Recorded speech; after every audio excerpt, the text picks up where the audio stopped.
I had always been fascinated by the stories of cursed places, but I never imagined I would find myself in one. It all began when I decided to take a solo trip to a remote village in Eastern Europe, a place shrouded in mystery and whispered legends. The village of Vysoké was nestled deep in the Carpathian Mountains, far from the bustling cities and modern conveniences. It was the perfect escape for someone seeking solitude and a break from the monotony of everyday life. The journey to Vysoké was arduous, involving a long train ride followed by a bumpy bus trip on narrow, winding roads. As I approached the village, I noticed the dense forest that surrounded it, casting long shadows even in the midday sun. The air was thick with the scent of pine and damp earth, and a sense of foreboding settled over me.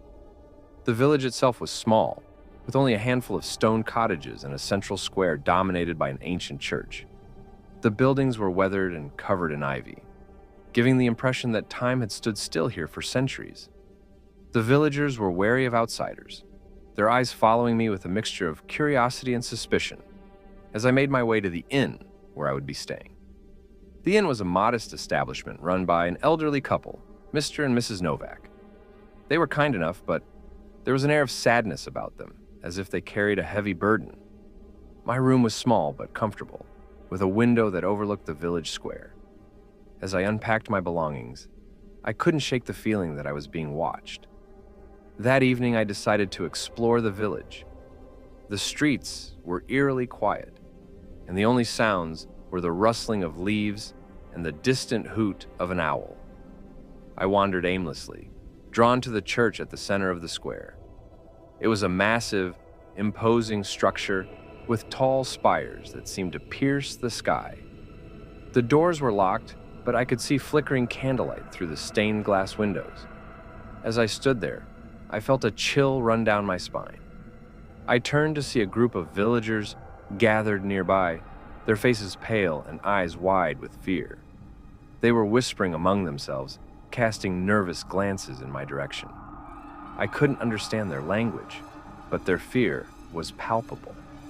The next morning, I awoke to find a small package outside my door. Inside was an old, leather-bound journal and a note written in shaky handwriting. The note was in English, and it read, "Beware the curse of Vysoké. Read the journal and you will understand." Intrigued, I began to read the journal. It belonged to a man named Thomas, who had lived in the village many years ago. Thomas wrote of a dark history, a curse that had plagued Vysoké for generations. According to the journal, the village had once been prosperous, but everything changed when a stranger arrived, bringing with him a powerful and malevolent force. The stranger, a man named Dragon, was a sorcerer who sought to harness the power of an ancient artifact hidden in the village. He was eventually discovered and driven out by the villagers, but not before he placed a curse upon them. The curse condemned the villagers to a life of suffering and misfortune, and it was said that anyone who entered the village would be doomed to the same fate. As I read Thomas's account, I felt a growing sense of dread. The journal detailed numerous tragedies that had befallen the villagers over the years: crop failures, mysterious illnesses, and unexplained deaths. Thomas himself had lost his family to the curse and had spent his remaining years trying to find a way to break it. Determined to learn more, I decided to visit the church again. This time, the doors were open, and I stepped inside. The interior was dimly lit by candles, casting eerie shadows on the walls. At the front of the church was an altar, and behind it, a large, ornate mirror. The mirror was unlike anything I had ever seen, with intricate carvings and a surface that seemed to shimmer with an otherworldly light. As I approached the mirror, I felt a strange pull, as if it were calling to me. I reached out to touch it, and the moment my fingers brushed the surface, I was overwhelmed by a vision. I saw the village as it had been before the curse, vibrant and full of life. But then, I saw Dragan, his eyes burning with hatred as he uttered the curse. The vision shifted to show the villagers suffering, their faces twisted in agony. When the vision ended, I was left trembling and disoriented. I knew then that the mirror was the key to the curse. Thomas had written of a ritual that could break the curse, but it required a sacrifice. The journal was vague on the details, but it was clear that the ritual was dangerous and not to be undertaken lightly. Over the next few days, I tried to gather more information from the villagers, but they were reluctant to speak to me.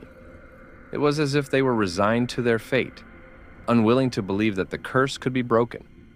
I spent hours in the church, studying the mirror and the carvings that adorned it. The carvings depicted scenes of torment and despair, but there was also a symbol that appeared repeatedly, a serpent devouring its own tail. One night, as I was poring over the journal, I heard a commotion outside. I looked out the window to see a group of villagers gathered in the square, their faces illuminated by torchlight. They were chanting in a language I didn't understand, and at the center of the group was a young woman, bound and struggling. I rushed outside, but before I could reach them, the villagers dragged the woman into the church. I followed, my heart pounding. Inside, they forced her to kneel before the mirror. One of the villagers, an old man with a weathered face, stepped forward and began to speak. His voice was filled with sorrow as he recited an incantation. As he spoke, the mirror began to glow, and the woman's struggles ceased. She looked up, her eyes filled with terror, and then, in an instant, she was gone. The mirror's surface rippled like water, and I saw her reflection trapped within it, her face frozen in a silent scream. The villagers turned to leave, their expressions grim. I was left alone in the church, staring at the mirror. I realized then that the ritual Thomas had written about required a human sacrifice.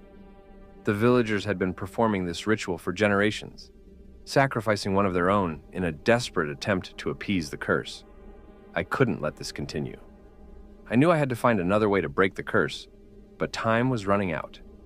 The journal mentioned an ancient tome hidden somewhere in the village, a book that contained the knowledge needed to perform the ritual without a sacrifice. I spent days searching, but the villagers grew increasingly hostile, their fear turning to anger. One night, as I was searching the attic of the inn, I found a hidden compartment in the floor. Inside was the tome, its pages yellowed with age. I took it back to my room and began to read. The tome was filled with arcane symbols and cryptic instructions, but I managed to decipher enough to understand the ritual. The ritual required a series of complex steps, including the creation of a protective circle and the invocation of ancient spirits. It was dangerous, but it was the only way. I gathered the necessary materials and prepared myself for the task ahead. On the night of the full moon, I made my way to the church. The village was silent, the air heavy with anticipation. I entered the church and began the ritual, drawing the protective circle and lighting the candles. As I chanted the incantation, the mirror began to glow, and I felt a powerful force building around me. The spirits I had invoked appeared, their forms shifting and ethereal. They surrounded the mirror, their voices echoing in my mind. I continued the ritual, my voice growing stronger as I called upon the ancient powers to break the curse. Suddenly, the mirror shattered, and a blinding light filled the church. I was thrown to the ground, and when I looked up, the spirits were gone. The mirror was nothing but shards of glass, and the oppressive weight of the curse had lifted. The villagers slowly began to emerge from their homes, their faces filled with wonder and disbelief. The curse was broken, and Visaki was free. But the cost had been great, and the memory of the sacrifices made would haunt the village for generations to come. As I left Visaki, I couldn't help but feel a sense of relief and sorrow. I had broken the curse, but the village would never be the same. The scars of the past would remain, a reminder of the darkness that had once consumed them. And I, too, would carry the memory of that cursed village with me, a testament to the power of fear and the resilience of the human spirit.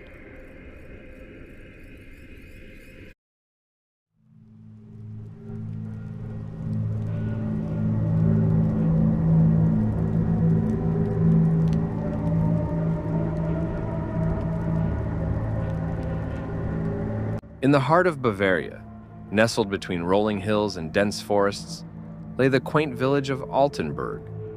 The village was known for its picturesque landscapes and the ancient legends that whispered through its cobblestone streets. Among these tales, one story stood out, the story of the Enchanted Locket. The locket had been in the possession of the Miller family for generations.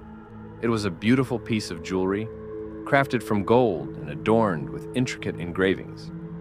At its center was a small, blood-red ruby that seemed to pulse with an inner light. The locket was said to bring good fortune to its bearer, but it came with a price, a curse that had plagued the Müller family for centuries. The curse began with Heinrich Müller, a blacksmith who lived in the village during the 17th century. Heinrich was a skilled craftsman, known for his exceptional work with metal.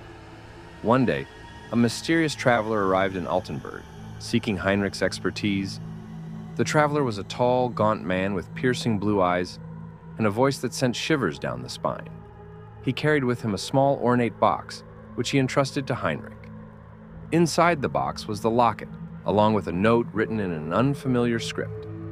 The traveler explained that the locket was a gift for Heinrich's wife, Anna, but warned him never to open it. Heinrich, intrigued by the locket's beauty and the traveler's cryptic warning, accepted the task. He worked tirelessly to repair the locket, ensuring that every detail was perfect. When Heinrich presented the locket to Anna, she was overjoyed. She wore it every day, and soon, the Müller family's fortunes began to change. Heinrich's blacksmithing business flourished, and the family became one of the wealthiest in the village. However, with their newfound prosperity came a series of inexplicable tragedies.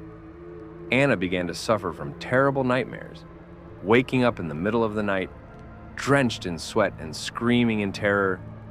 Heinrich, too, was plagued by visions of a dark figure lurking in the shadows.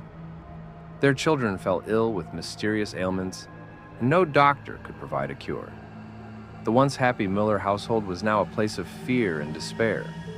Desperate to understand the cause of their misfortune, Heinrich sought the help of the village's wise woman, Frau Gertrude.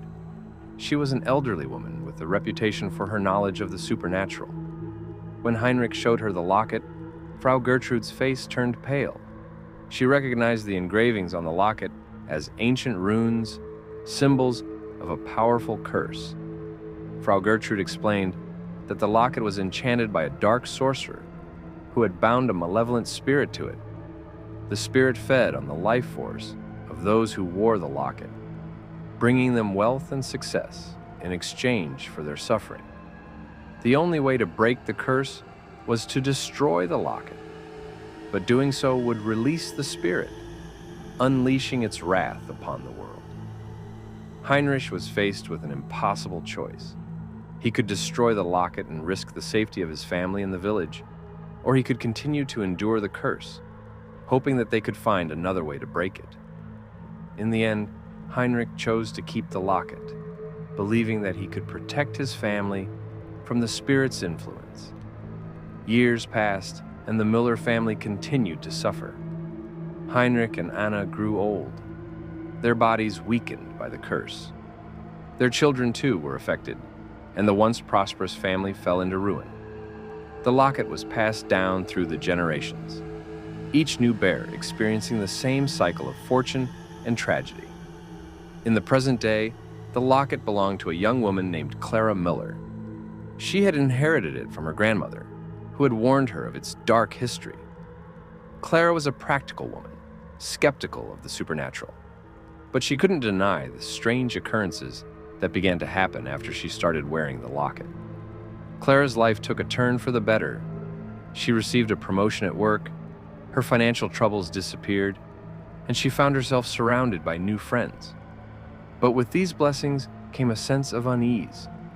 She began to experience vivid nightmares, and she often felt as though she was being watched. Her health deteriorated, and she was plagued by a constant feeling of dread. Determined to uncover the truth, Clara delved into her family's history, piecing together the story of the locket and its curse. She sought the help of historians, occultists, and anyone who might have knowledge of the locket's origins. Her search led her to an ancient tome, hidden away in the archives of a distant monastery. The tome contained the writings of the dark sorcerer who had created the locket. It detailed the ritual used to bind the spirit and the means to break the curse.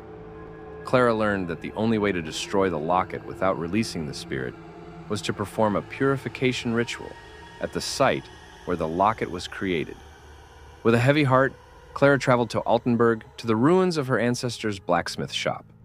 She gathered the necessary ingredients for the ritual, and under the light of a full moon, began the incantation.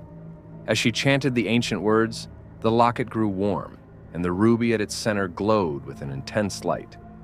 The spirit within the locket fought back, filling Clara's mind with visions of terror and despair. But she pressed on, her determination unwavering.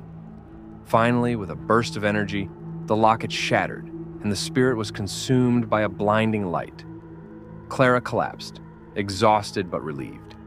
The curse was broken and the spirit was gone. She returned to her life, free from the locket's influence. The Miller family could finally find peace, their long nightmare at an end. The story of the enchanted locket became a legend in Altenburg, a cautionary tale of the dangers of greed and the power of the supernatural. And though the locket was gone, its memory lingered, a reminder of the darkness that can lurk within even the most beautiful of objects.